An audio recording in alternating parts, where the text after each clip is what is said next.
Have you ever wondered why some people seem to have it all, yet still feel empty, or why certain life events hit you harder than others? Well, stick around because we're breaking down why most people don't live to their full purpose and potential. According to the holistic school of thought, there are 5 ways to experience life. When we are committed to the process of growing in life, we're committed to growing in spirit, identity, self-awareness, and self-regulation. When you come to me as a client, you'll be sharing the problems you're perceiving of having, and these problems are always emotional by nature, or at least most of the time. You may be worried about something that will happen in the future. You may feel depressed, anxious about life. Looking at things from a different angle helps us uncover the parts we are playing in our lives. The 5 main levels of human experience offer a simple framework to dissect and break down your issues by inviting you to reflect upon and consider how your issues are impacting you on 5 different levels. There was this man that was starting to call himself the multi-billion-dollar man. He's got multiple houses across the world, a fleet of exotic cars. It sounds like he's living better than Beth Life, huh? Would you be surprised if I told you that he is still chasing more and more?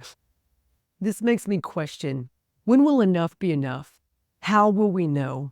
And when enough isn't enough, what are we actually trying to achieve or prove or feel? Where does your confidence come from? What drives you? What wakes you up in the morning? At the core of our being, we have 5 main areas of our life. We have a physical being, our bodies, and what we put in it and how we exercise is very important. And then we have our emotional being, and it's important to take care of that. Then we have a rational way of thinking, and that's what keeps us alive. Then we have volitional and spiritual aspects of our life. Without being mentally healthy, regulated, and spiritually connected, we will live a lower than low life. Underneath our physical is our emotional, and underneath that is our rational, and underneath that is our volitional, and underneath all that is our spiritual man. This is the most important and why I wanted to start here today. Many people don't feel comfortable using this word spiritual. If you don't subscribe to anything spiritual, then you may be squirming in your seat right now. But regardless of how you feel about this is the truth. We are a spiritual being having a human experience. If you've ever been with someone on their dying days, on their deathbed, you can visibly see the spirit leave them when they die. The thing we internalize about our identity lies in the spiritual core of our essence. If we adopt the negative and detrimental labels and narratives that we've been assigned either by ourselves or by societies, by friends and family, we bury them deep in our spiritual self. What lies in our spiritual self is what impacts our confidence, self-worth, and self-esteem. No amount of drugs or porn or sex or fill-in-the-blank vice or addiction will ever compare to the peace that comes from Jesus Christ. Listen to me, friend. You may be offended by this statement, and I understand, but I will stand on this solid foundation, on this cornerstone that many were rejecting, that I have found this love, that I have found this solid truth, and I have tasted and seen that the Lord is good. And I am going to let you know that there is a Prince of Peace that wants to give you peace of mind and spirit and heart. Now, how can we practically develop our spirit man? I challenge you to start your day. Before you reach for your phone, before you start working out, before you start eating or even drinking water, I want you to pause the moment you wake up in the morning. And I want you to say this prayer. Thanks for waking me up, Holy Spirit. Guard and guide my intentions and attention. My intentions so I don't do anything that's not rooted in you. My attention, let me focus on what you are focusing on. Help me today to do what pleases you, Lord. What I'm gifted, anointed, love doing. What helps and serves people, what pays me well. See, setting your intentions and attention for the day will set you up for true lasting success, to make an eternal impact that will be far greater, to build that legacy you really want to build in your life. Are you still with me? I haven't ran you off with all this spiritual talk. Good. And if you are, then drop a comment below. Let me know where you're watching this from and share it with a friend that may not have thought that this is what's really bothering them. So now I want you to meet Alex. He worked at a high-powered tech firm, but secretly believed he was not good enough. You may relate. Stemming from years of feeling overshadowed, this negative self-view led him to avoid social events, binge watching Netflix all alone, and turn to junk food for comfort, causing his work performance to slip. One day, his mentor, Sarah, noticed his decline and shared her struggles with self-doubt, encouraging Alex to see his worth and potential. Now inspired, Alex started going to therapy. He got a coach like me and practiced mindfulness and gradually re-engaged with friends, setting small, achievable goals at work, rebuilding his confidence from the inside out. As Alex's beliefs about himself shifted, so did his choices. He began attending social events again, reconnecting with old friends, and his work improved drastically. See, Alex's story showed how changing his self-perspective transformed his behaviors, leading to a more positive and fulfilling life. This is an illustration of the next level, number 2, in the human experience. It's volitional. It stands for the choices we make based on our emotional and spiritual well-being. Our volitional decisions are our responses to who we believe we are. So if we believe we are limited, our behaviors will become limited. People who are carrying deeply negative beliefs about themselves and their spiritual parts of their lives behave in ways which punish them. In some ways, they act repulsively, they stop socializing, they become isolated, they stop talking to people and stop laughing. They may also engage in self-destructive habits involving food, drugs, and even self-harming.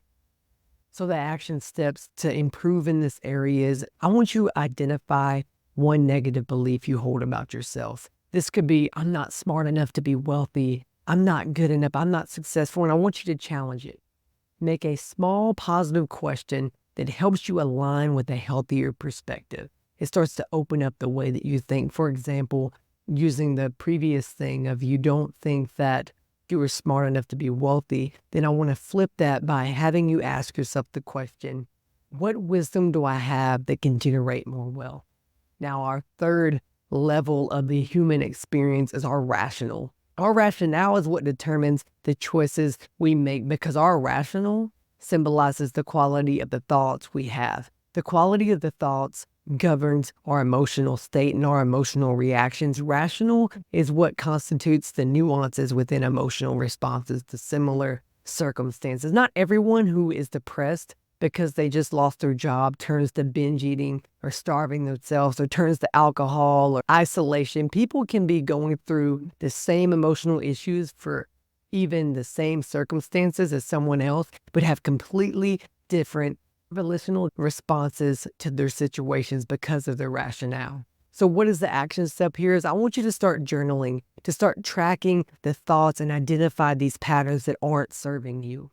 Keep a running tab of the negative thoughts and patterns that you think in a day.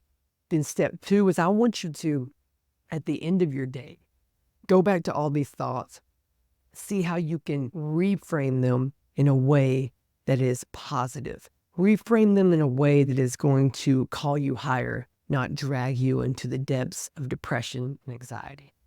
And then our fourth level is the emotional. I've had some odd clients who cannot understand or identify what emotions they are feeling. Our emotional states, it's usually the reason why many people come to me in the first place. The trouble that many of my clients aren't aware of, and we cannot afford to label ourselves with these emotional conditions. Why? Because emotions are just thought-based. They're not fact-based. Emotions are just information. They're not the truth. And unlike many physical conditions, they are within our control. While negative emotions seem impossible to shift for most people, they have the potential to be as fleeting and temporary as happiness or instant gratification as a ice cream cone that here's something sweet that'll only last for 5 minutes.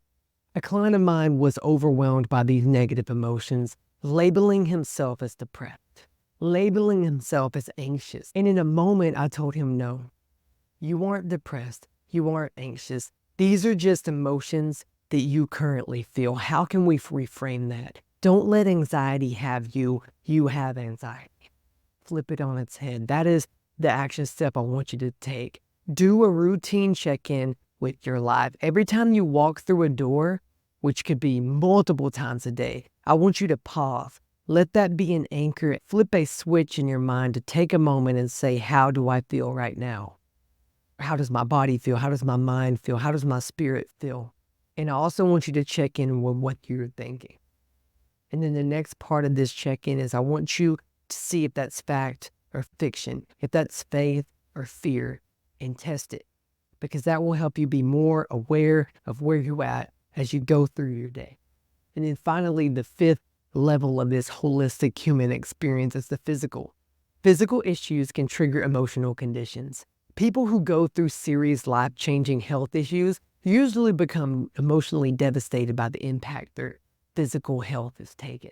They may no longer be able to do the things that they used to do and enjoy life how they once did, and that may become depressing, sad, anxious, angry, or frustrated. I can tell you this story. I recently got a vasectomy. It may be TMI for some people, but I recently got a vasectomy, and basically I can't for a week, maybe more, do the heavy physical workouts that I'm used to doing. I can't even pick up my children for 7 days.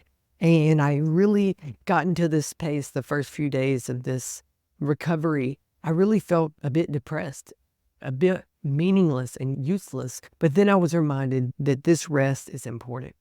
I was reminded that in this moment, I may not be able to do this physically, but I can do this mentally and spiritually. So I want to encourage you with that, friend.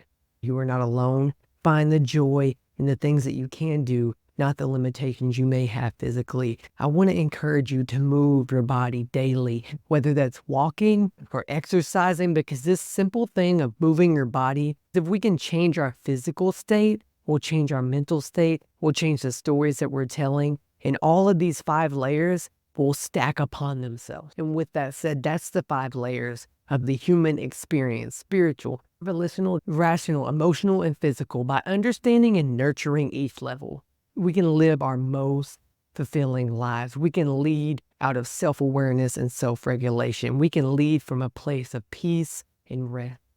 Which level resonates most with you after hearing these? Drop a comment below. Let's start a conversation on this. And don't forget, if you haven't already, subscribe, share this episode with a friend, because it's this community we're building. This is how we can get these resources to people that need them most, because you're only one insight away from transforming your whole entire life. And until next time, I'm praying for you. I love you, friend. Now let's go live better than best to conquer this week.